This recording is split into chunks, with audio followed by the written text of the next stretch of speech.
Thank you very much. Very much appreciated.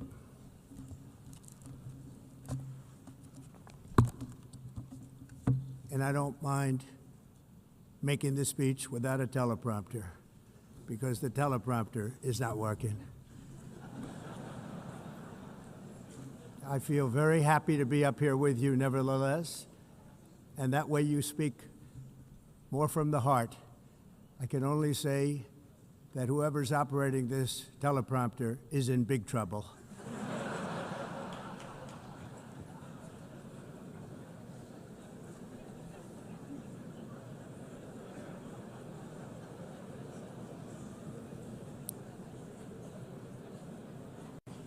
Hello, Madam First Lady. Thank you very much for being here.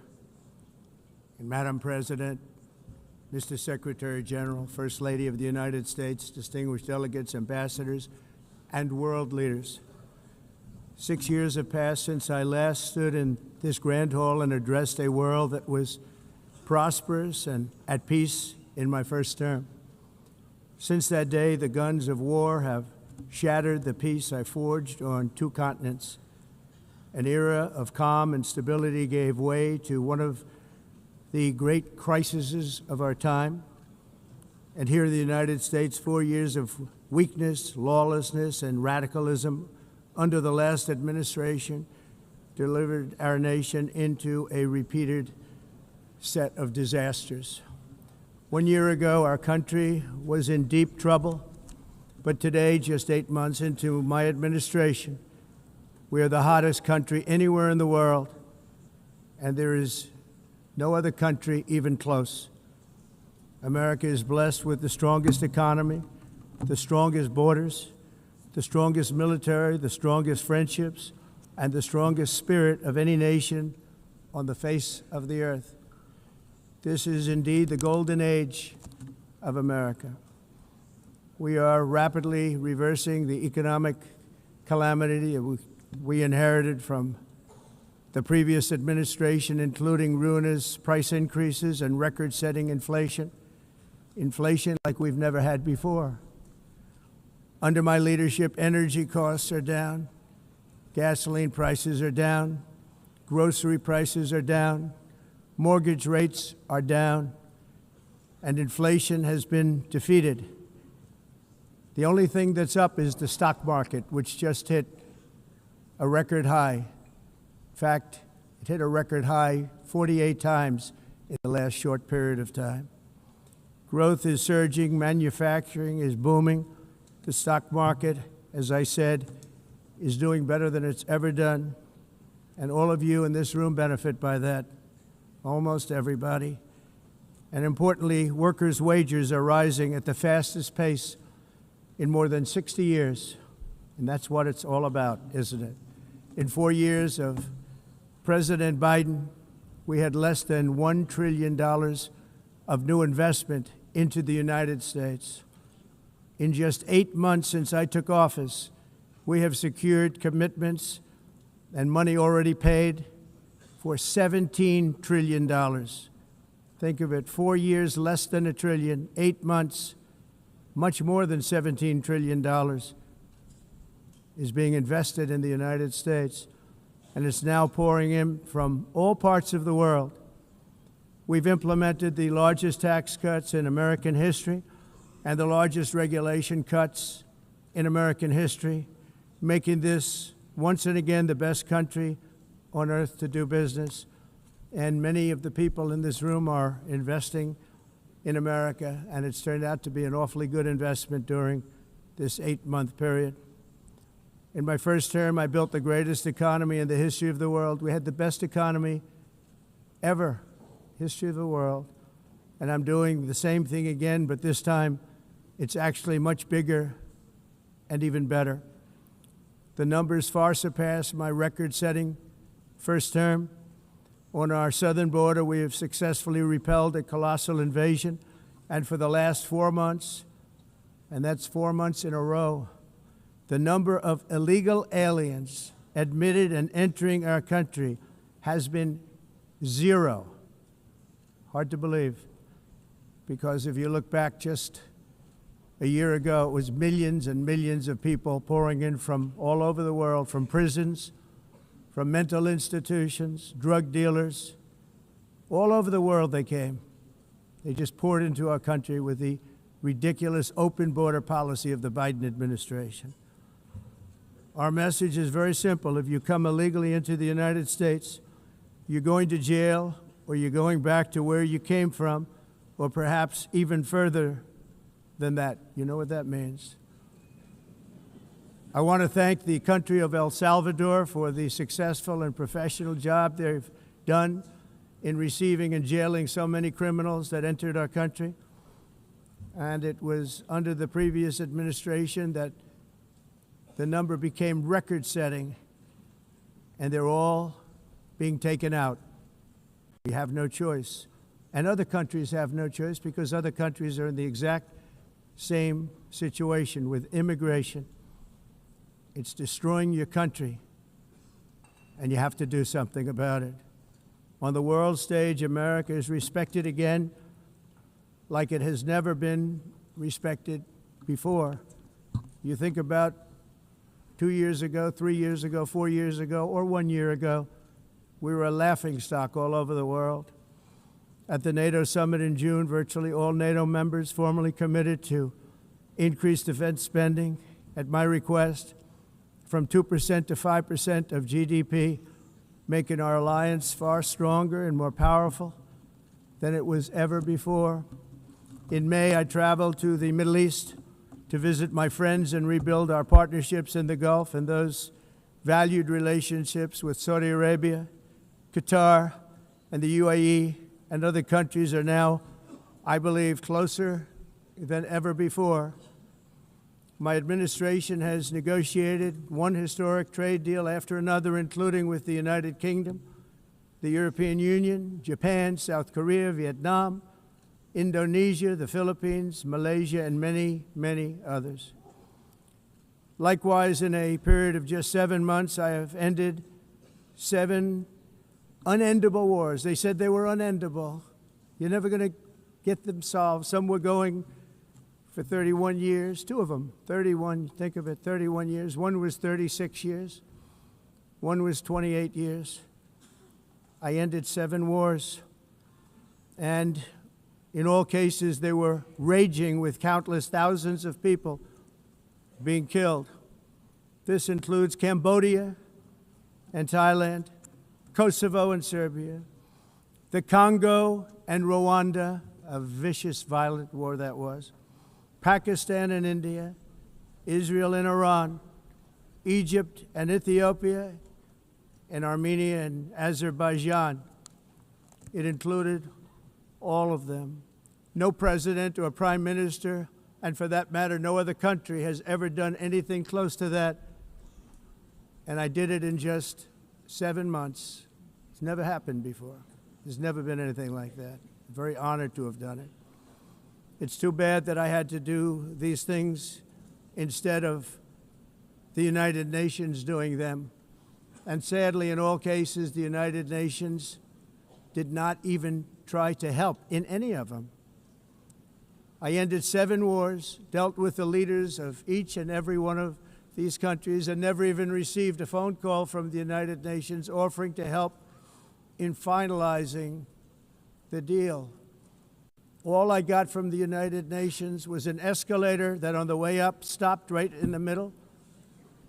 If the First Lady wasn't in great shape, she would have fallen, but she's in great shape. We're both in good shape. We both stood. And then a teleprompter that didn't work. These are the 2 things I got from the United Nations, a bad escalator and a bad teleprompter. Thank you very much. And by the way, it's working now. It just went on. Thank you. I think I should just do it the other way. It's easier. Thank you very much. I didn't think of it at the time because I was too busy working to save millions of lives. That is the saving and stopping of these wars. But later I realized that the United Nations wasn't there for us. They weren't there.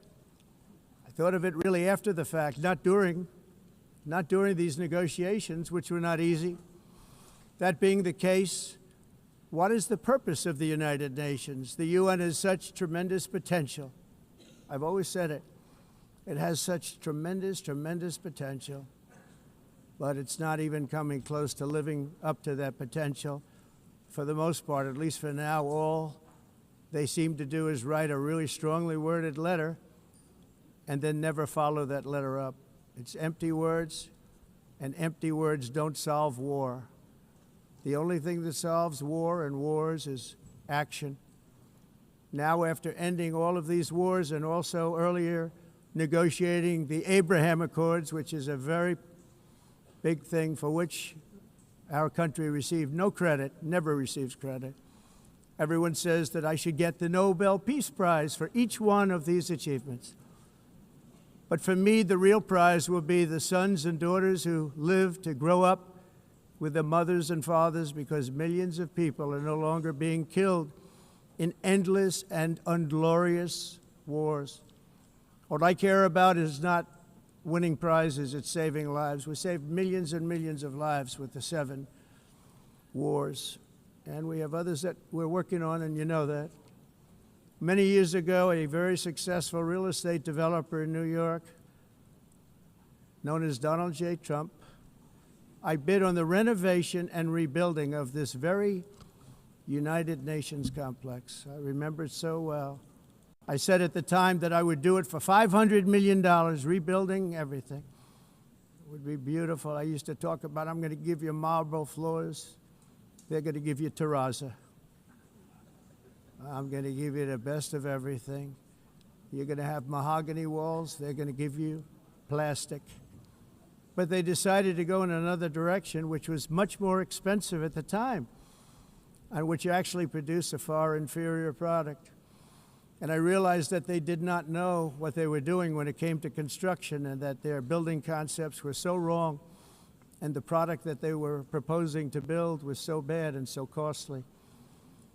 It was going to cost them a fortune. And I said, and wait till you see the overruns.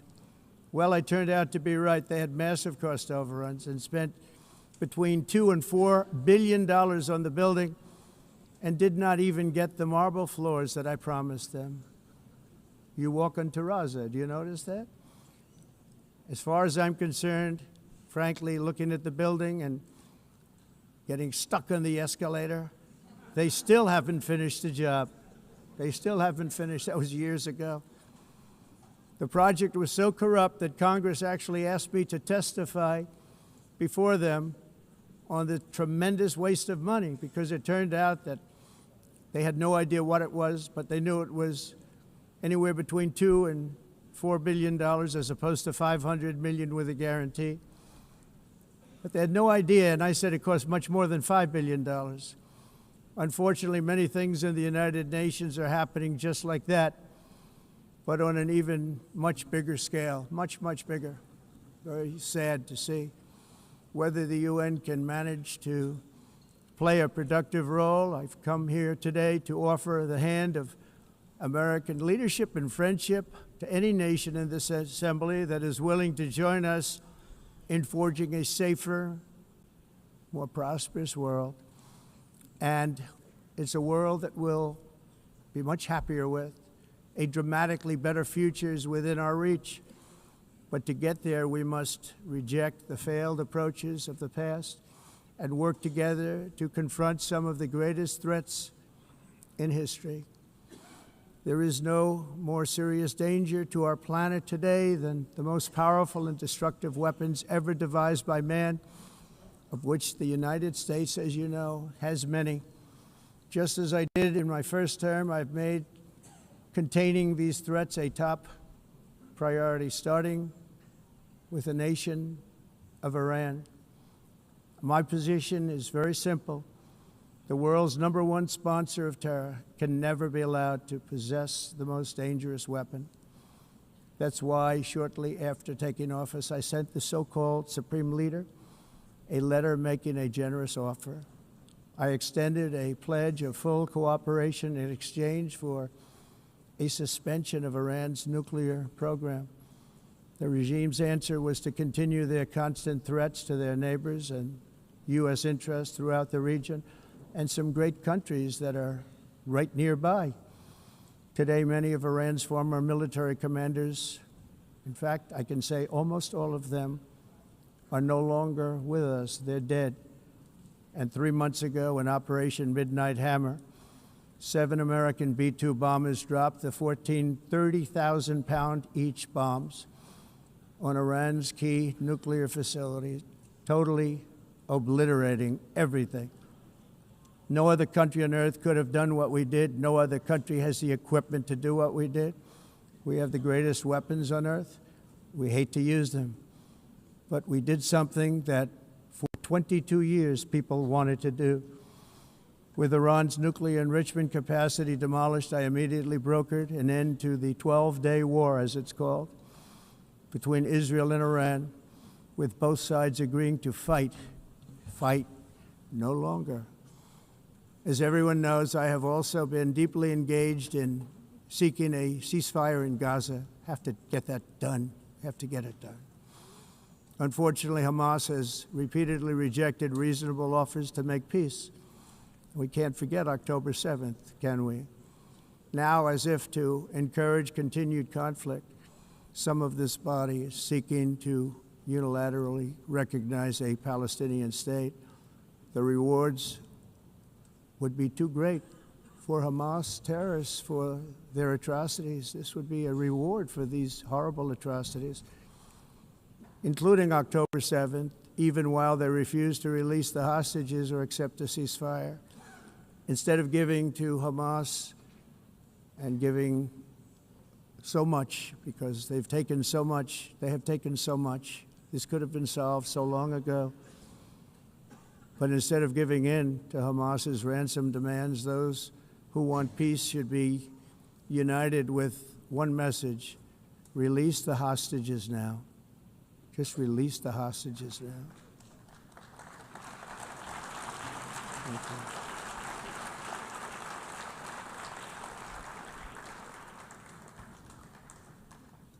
Thank you. As we have got to come together, and we will come together, got to get it done. We have to stop the war in Gaza immediately. We have to stop it. We have to get it done. We have to negotiate, immediately have to negotiate peace. We got to get the hostages back. We want all 20 back. We don't want 2 and 4. As you know, I got, along with Steve Witkoff and others that helped us, Marco Rubio, we got most of them back. We were involved in all of them. But I always said the last 20 are going to be the hardest, and that's exactly what happened. We have to get them back now. We don't want to get back 2, and then another 2, and then 1, and then 3, have this process. No, we want them all back, and we want the actually 38 dead bodies back, too. Those parents came to me, and they want them back, and they want them back very quickly and very badly. As though they were alive, they want them. They want them every bit as much as if their son or daughter were alive.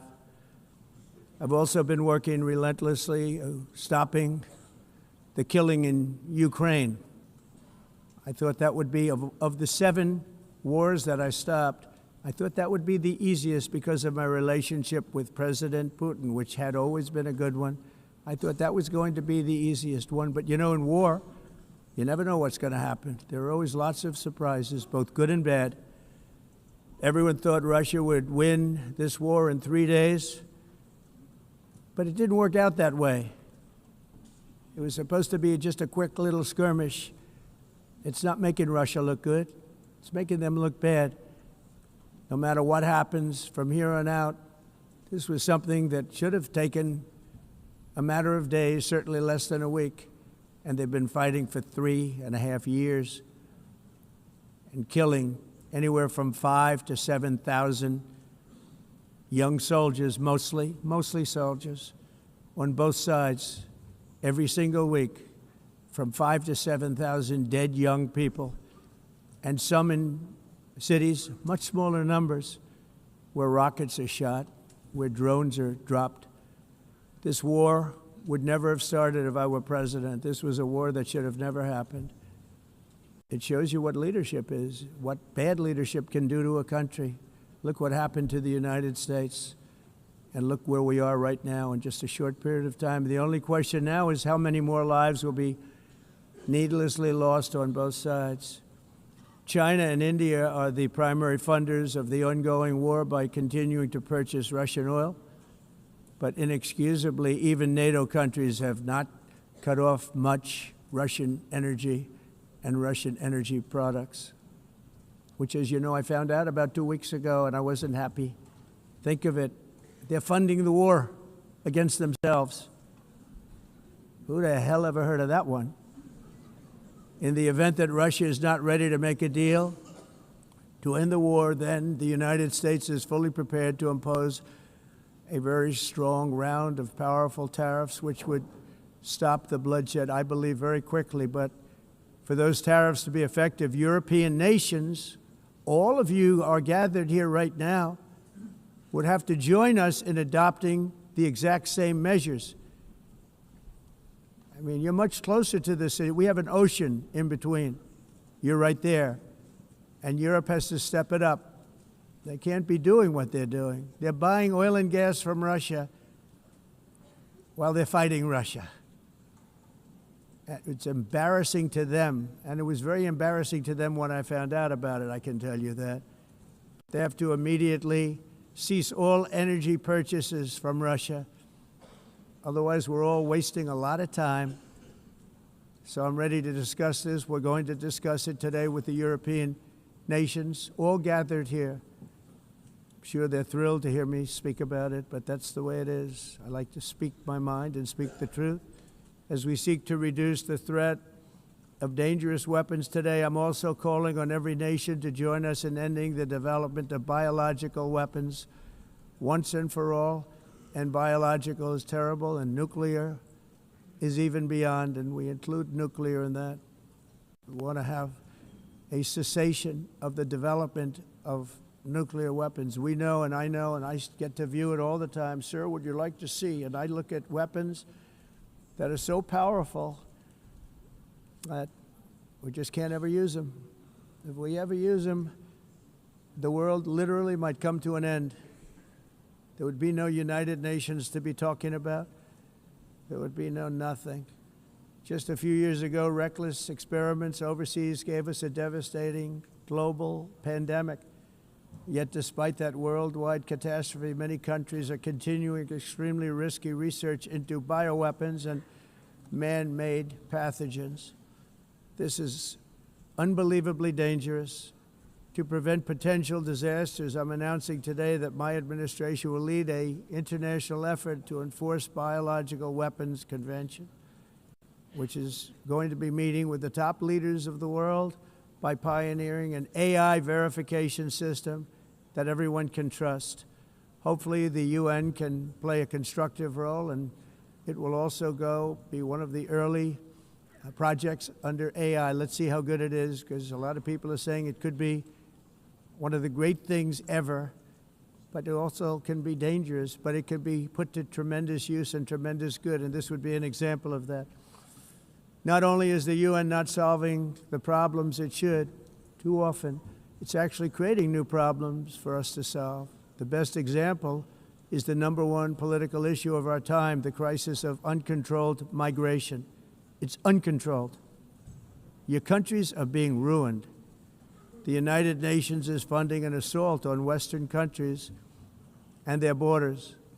In 2024, the UN budgeted $372 million in cash assistance to support an estimated 624,000 migrants journeying into the United States. Think of that. The UN is supporting people that are illegally coming into the United States, and then we have to get them out. The UN also provided food, shelter, transportation, and debit cards to illegal aliens. Can you believe that? On the way to infiltrate our southern border. Millions of people came through that southern border. Just a year ago, millions and millions of people were pouring in, 25 million altogether over the 4 years of the incompetent Biden administration. And now we have it stopped, totally stopped. In fact, they're not even coming anymore because they know they can't get through. But what took place is totally unacceptable. The UN is supposed to stop invasions, not create them and not finance them. In the United States, we reject the idea that mass numbers of people from foreign lands can be permitted to travel halfway around the world, trample our borders, violate our sovereignty, cause unmitigated crime, and deplete our social safety net. We have reasserted that America belongs to the American people, and I encourage all countries to take their own stand in defense of their citizens as well. You have to do that because I see it. I'm not mentioning names. I see it, and I could call every single one of them out. You're destroying your countries. They're being destroyed. Europe is in serious trouble. They've been invaded by a force of illegal aliens like nobody's ever seen before. Illegal aliens are pouring into Europe. Nobody is ever, and nobody's doing anything to change it, to get them out. It's not sustainable. And because they choose to be politically correct, they're doing just absolutely nothing about it. And I have to say, I look at London, where you have a terrible mayor, terrible, terrible mayor, and it's been so changed, so changed. Now they want to go to Sharia law, but you're in a different country. You can't do that.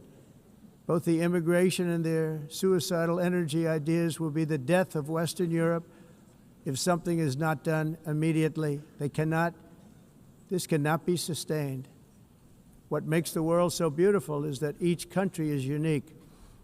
But to stay this way, every sovereign nation must have the right to control their own borders. You have the right to control your borders, as we do now, and to limit the sheer numbers of migrants entering their countries and paid for by the people of that nation that were there and that built that particular nation at the time. They put their blood, sweat, tears, money into that country, and now they're being ruined. Proud nations must be allowed to protect their communities and prevent their societies from being overwhelmed by people they have never seen before, with different customs, religions, with different everything. Where migrants have violated laws, lodged false asylum claims, or claimed refugee status for illegitimate reasons, they should, in many cases, be immediately sent home. And while we will always have a big heart for places and people that are struggling and truly compassionate, answers will be given. We have to solve the problem, and we have to solve it in their countries, not create new problems in our countries. And we are very helpful to a lot of countries that are just not able to send their people anymore. They used to send them to us in caravans of 25,000, 30,000 people each. These massive caravans of people pouring into our country, totally unchecked and unvetted. But not anymore. According to the Council of Europe, in 2024, almost 50% of inmates in German prisons were foreign nationals or migrants. In Austria, the number was 53% of the people in prisons were from places that weren't from where they are now. In Greece, the number was 54%, and in Switzerland, beautiful Switzerland, 72% of the people in prisons are from outside of Switzerland. When your prisons are filled with so-called asylum seekers who repaid kindness, and that's what they did, they repaid kindness with crime, it's time to end the failed experiment of open borders. You have to end it now. See, I can tell you. I'm really good at this stuff. Your countries are going to hell. In America, we've taken bold action to swiftly shut down uncontrolled migration. Once we started detaining and deporting everyone who crossed the border and removing illegal aliens from the United States, they simply stopped coming. They're not coming anymore. We're getting a lot of credit, but they're not coming anymore. This was a humanitarian act for all involved, because on the trips up, thousands of people a week were dying. Women were being raped. Nobody's ever seen anything like it. Raped, horribly beaten, raped. On the trip up, the journey up, it was a long walk. It was a long, arduous journey, indeed. And it was also a historic victory against human trafficking throughout the region. What we did was a victory, and we saved so many lives of people that wouldn't make the journey. That journey was loaded up with death. loaded up with death. Dead bodies all along the roads of jungles. To get up, they go through jungles, they go through areas so hot you couldn't breathe. They were dying of suffocation, areas so hot that you couldn't breathe. Dead bodies all over. By them not coming, we're saving tremendous numbers of lives. My people have done a fantastic job in doing what they did, and the American public agrees with it. I mean, I was very proud to see this morning I have the highest poll numbers I've ever had. Part of it is because of what we've done on the border. I guess the other part is what we've done in the economy. Joe Biden's policies empowered murderous gangs, human smugglers, child traffickers, drug cartels, and prisoners from all over the world. The previous administration also lost nearly 300,000 children. Think of that. They lost more than 300,000 children, little children, who were trafficked into the United States on the Biden watch, many of whom have been raped, exploited, and abused, and sold. Sold. Nobody talks about that. The fake news doesn't write about it. With many others, young children who are missing or dead. And we found a lot of these children, and we're sending them back, and we've been sending them back to their parents. They said, nobody knows who they are. They said, where do you come from? And they'll give us a country, and we'll find out, and we'll figure it out, and we'll bring them back to their homes. And the mother and father rush to the door, and their tears in their eyes. They can't believe that they're seeing their son or daughter, their little son or daughter again. We've done almost 30,000 of them so far. Any system that results in the mass trafficking of children is inherently evil. Yet that is exactly what the globalist migration agenda has done, and it's what it's all about.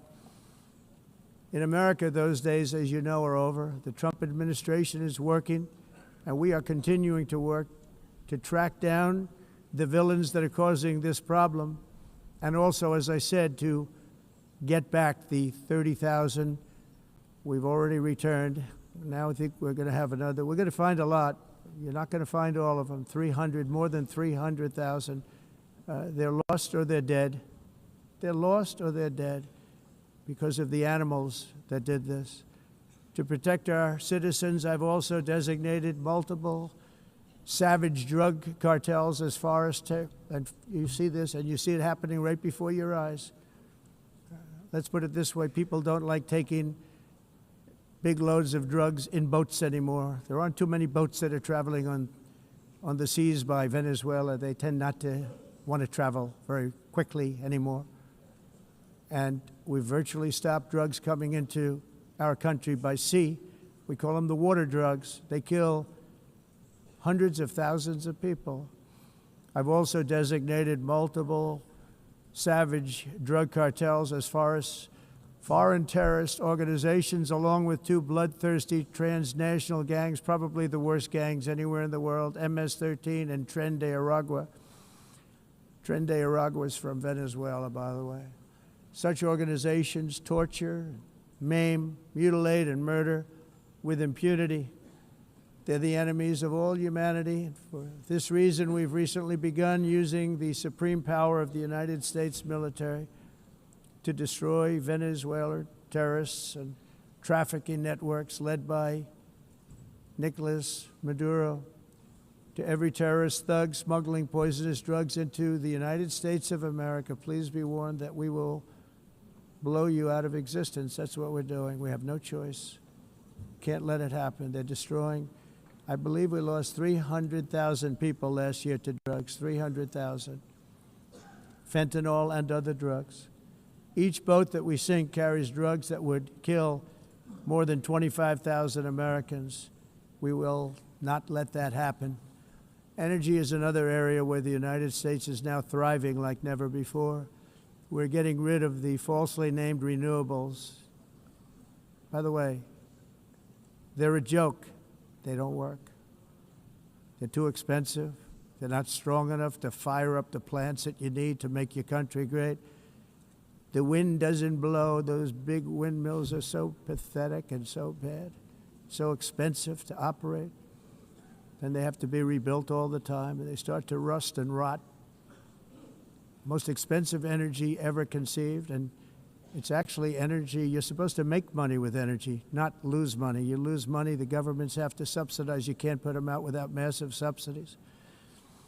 And most of them are built in China, and I give China a lot of credit. They build them, but they have very few wind farms. So why is it that they build them and they send them all over the world, but they barely use them? You know what they use? Coal. They use gas. They use almost anything, but they don't like wind. But they sure as hell like selling the windmills. Europe, on the other hand, has a long way to go, with many countries being on the brink of destruction because of the green energy agenda, and I give a lot of credit to Germany. Germany was being led down a very sick path, both on immigration, by the way, and on energy. They were going green, and they were going bankrupt. And the new leadership came in, and they went back to where they were, with fossil fuel and with nuclear, which is good. It's now safe, and you can do it properly. But they went back to where they were, and they opened up a lot of different plants, energy-producing plants, and they're doing well. I give Germany a lot of credit for that. They've said this is a disaster, what's happening. They were going all green. All green is all bankrupt. That's what it represents. And it's not politically correct. I'll be very badly criticized for saying it, but I'm here to tell the truth. I don't care. It doesn't matter to me. I'm in New York City. I'm feeling a lot safer. Crime, we're getting crime down. And by the way, speaking of crime, Washington, D.C. Washington, D.C. was the crime capital of America. Now it's a totally, after 12 days, it's a totally safe city. Everyone's going out to dinner. They're going out to restaurants. Your wife can walk down the middle of the street with or without you. Nothing's going to happen. My people have done a fantastic job. And yes, I called in the National Guard, and the National Guard took care of business, and they weren't politically correct, but they took care of business. We got 1,700 career criminals out, brought them back to where they came from, the countries where they came from, or put them in jails. Washington, D.C. is now a totally safe city again, and I welcome you to come. In fact, we'll have dinner together at a local restaurant, and we'll be able to walk. We don't have to go by an armor-plated vehicle. We'll walk right over there from the White House. They've given up their powerful edge, a lot of the countries that we're talking about, in oil and gas, such as essentially closing the great North Sea oil. Oh, the North Sea, I know it so well. Aberdeen was the oil capital of Europe, and there's tremendous oil that hasn't been found in the North Sea. Tremendous oil. And I was with the Prime Minister I respect and like a lot, and I said, you're sitting with the greatest asset. They essentially closed it by making it so highly taxed that no developer, no oil company can go there. They have tremendous oil left, and more importantly, they have tremendous oil that hasn't even been found yet.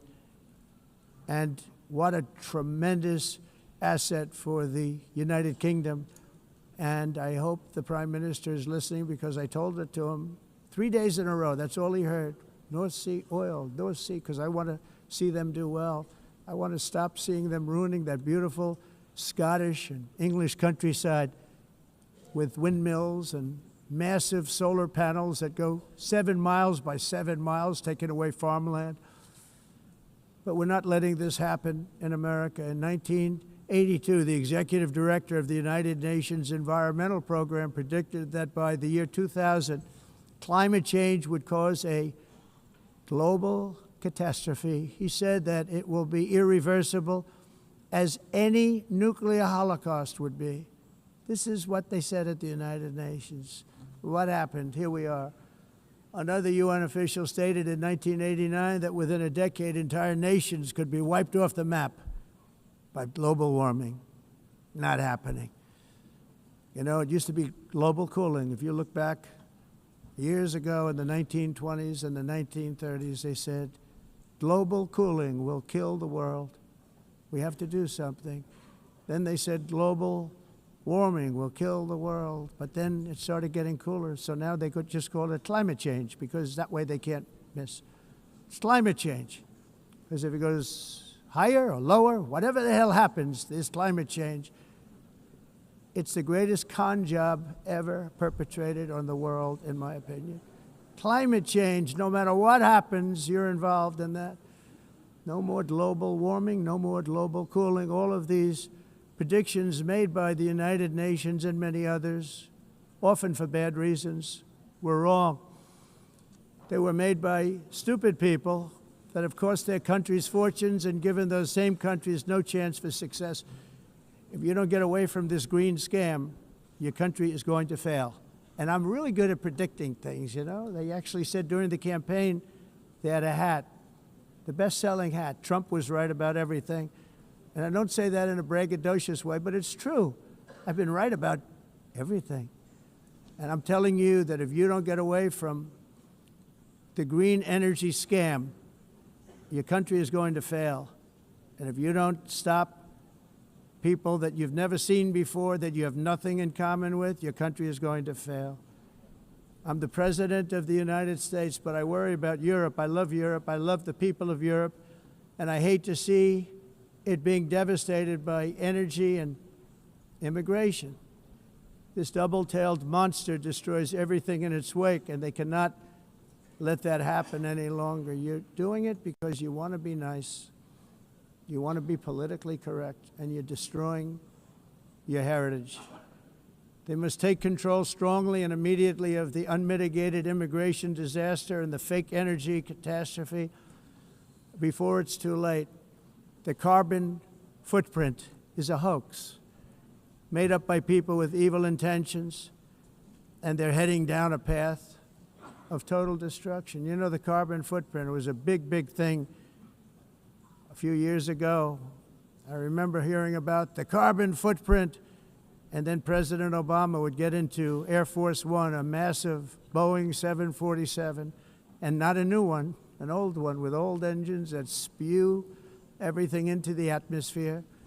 He'd talk about the carbon footprint, we must do so. Then he'd get in and he'd fly from Washington to Hawaii to play a round of golf. And then he'd get back onto that big, beautiful plane and he'd fly back and he'd talk about, again, global warming and the carbon footprint. It's a con job. At extreme cost and expense, Europe reduced its own carbon footprint by 37%. Think of that.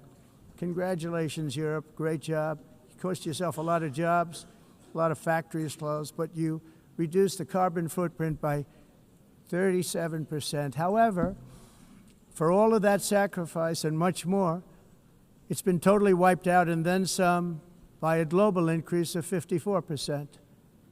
Much of it coming from China and other countries that are thriving around China, which now produces more CO2 than all the other developed nations in the world. So all of these countries are working so hard on the carbon footprint, which is nonsense, by the way. It's nonsense. You know, it's interesting. In the United States, we have still radicalized environmentalists, and they want the factories to stop. Everything should stop. No more cows. We don't want cows anymore. I guess they want to kill all the cows. They want to do things that are just unbelievable, and you have it too. But you know, we have a border, strong, and we have a shape, and that shape doesn't just go straight up. That shape is amorphous when it comes to the atmosphere. And if we had the most clean air, and I think we do, we have very clean air. We have the cleanest air we've had in many, many years. But the problem is that other countries, like China, which has air that's a little bit rough, it blows. And no matter what you're doing down here, the air up here tends to get very dirty because it comes in from other countries where their air isn't so clean. And the environmentalists refuse to acknowledge that. Same thing with garbage. In Asia, they dump much of their garbage right into the ocean. And over about a 1 week and 2 week journey, it flows right past Los Angeles. You've seen it. Massive amounts of garbage, almost too much to do anything about, flowing past Los Angeles, past San Francisco, and then somebody will get in trouble because he dropped a cigarette on the beach. The whole thing is crazy. The primary effect of these brutal green energy policies has not been to help the environment, but to redistribute manufacturing and industrial activity from developed countries that follow the insane rules that are put down to polluting countries that break the rules and are making a fortune. They're making a fortune. European electricity bills are now 4 to 5 times more expensive than those in China, and 2 to 3 times higher than the United States. And our bills are coming way down. You probably see that our gasoline prices are way down. You know, we have an expression, drill, baby, drill, and that's what we're doing. We're going to be much lower in a year from now. But they've come way down over the last year. As a result, every air conditioner is like very uncommon to see one in some of these countries because the electric costs are so high.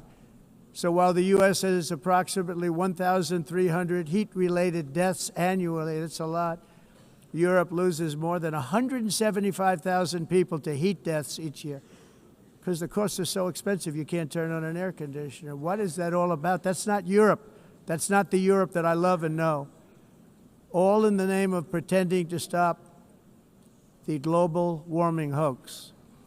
The entire globalist concept of asking successful industrialized nations to inflict pain on themselves and radically disrupt their entire societies must be rejected completely and totally, and it must be immediate.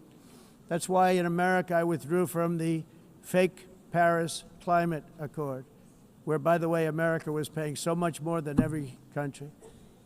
Others weren't paying. China didn't have to pay until 2030. Russia was given an old standard that was easy to meet, a 1990 standard. But for the United States, we're supposed to pay like $1 trillion. And I said, this is another scam. The fact is, the United States has been taken advantage of by the world for many, many years, but not any longer, as you probably noticed. I unleashed massive energy production and signed historic executive orders to hunt for oil, but we don't have to do much hunting because we have the most oil of any nation anywhere, oil and gas in the world. And if you add coal, we have the most of any nation in the world. Clean, I call it clean, beautiful coal. You can do things today with coal that you couldn't have done 10 years ago, 15 years. So I have a little standing order in the White House. Never use the word coal, only use the words clean, beautiful coal. Sounds much better, doesn't it? But we stand ready to provide any country with abundant, affordable energy supplies if you need them, when most of you do. We're proudly exporting energy all over the world. We're now the largest exporter. In the United States, we want trade and robust commerce with all nations, everybody. We want to help nations. We're going to help nations. But it must also be fair and reciprocal.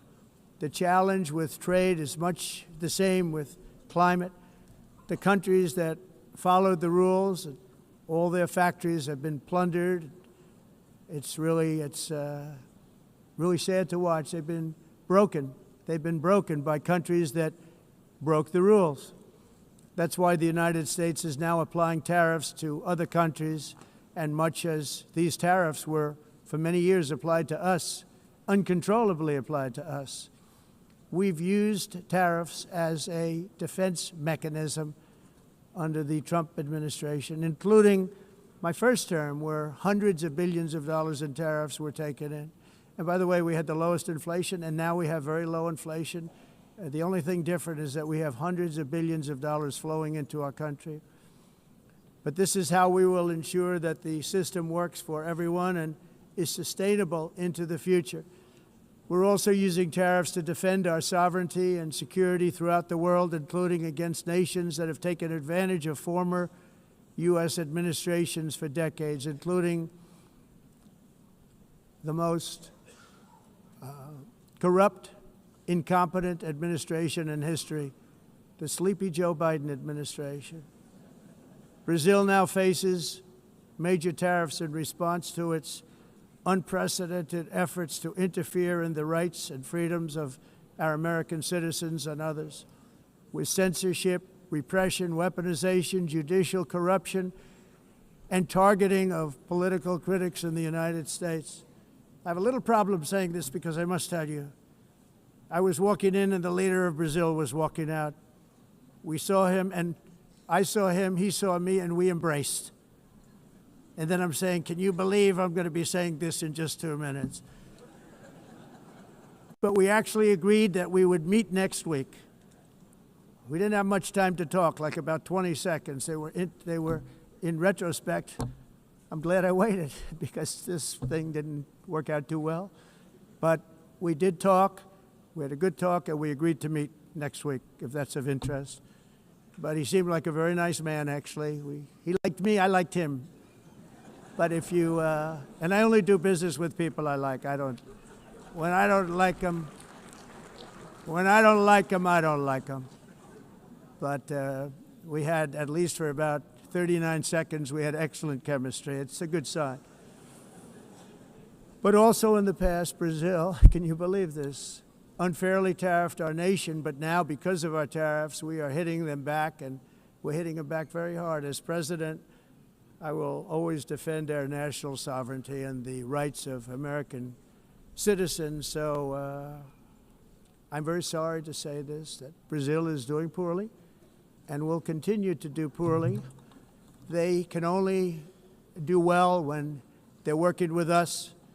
Without us, they will fail, just as others have failed. It's true. Next year, the United States will celebrate the 250th anniversary of our glorious independence, a testament to enduring power and American freedom and spirit. We will also be proudly hosting the 2026 FIFA World Cup, and shortly thereafter, the 2028 Olympics, which is going to be very exciting. I hope you all come. I hope that countless people from all over the globe will take part of these will be great celebrations of liberty and human achievement, and that together we all can rejoice in the miracles of history that began in July 4th, 1776, when we founded the light to all nations. And it's something really that an amazing thing came out of that date. It's called the United States of America. In honor of this momentous anniversary, I hope that all countries who find inspiration in our example will join us in renewing our commitment, values, and those values, really, that we hold so dear together. Let us defend free speech and free expression. Let us protect religious liberty, including for the most persecuted religion on the planet today. It's called Christianity. And let us safeguard our sovereignty and cherish qualities that have made each of our nations so special, incredible, and extraordinary.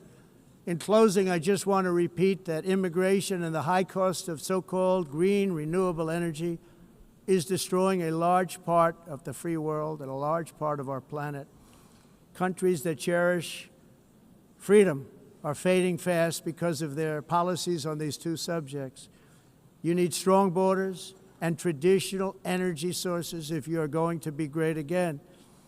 Whether you have come from north or south, east or west, near or far, every leader in this beautiful hall today represents a rich culture, a noble history, and a proud heritage that makes each nation majestic and unique, unlike anything else in human history or any other place on the face of the earth. From London to Lima, from Rome to Athens, from Paris to Seoul, from Cairo to Tokyo and Amsterdam to right here in New York City, we stand on the shoulders of the leaders and legends, generals and giants, heroes and titans who won and built our beloved nations, all of our nations, with their own courage, strength, spirit, and skill. Our ancestors climbed mountains, conquered oceans, crossed deserts, and trekked over wide open plains. They charged into thunderous battles, plunged into grave dangers, and they were soldiers and farmers and workers and warriors and explorers and patriots. They built towns into cities, tribes into kingdoms, ideas into industries, and small islands into mighty empires. You're a part of all of that. They were champions for their people who never gave up and who never, ever gave in. Their values defined our national identities. Their visions forged our magnificent destiny. Everybody in this room is a part of it in your own way. Each of us inherits the deeds and the myths the triumphs, the legacies of our own heroes and founders who so bravely showed us the way. Our ancestors gave everything for homelands that they defended with pride, with sweat, with blood, with life, and with death. Now the righteous task of protecting the nations that they built belongs to each and every one of us. So together let us uphold our sacred duty to our people and to our citizens. Let us protect their borders, ensure their safety, preserve their cultures, treasure, and traditions, and fight, fight, fight for their precious dreams and their cherished freedoms. And in friendship and really a beautiful vision, let us all work together to build a bright, beautiful planet, a planet that we all share, a planet of peace and a world that is richer, better, and more beautiful than ever before. That can happen. It will happen. It will happen, and I hope it can happen and start right now, right at this moment.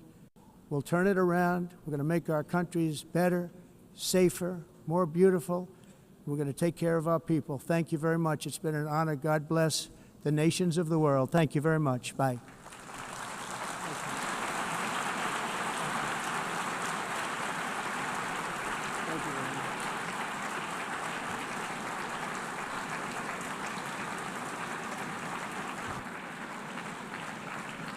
On behalf of the Assembly, I wish to thank the President of the United States,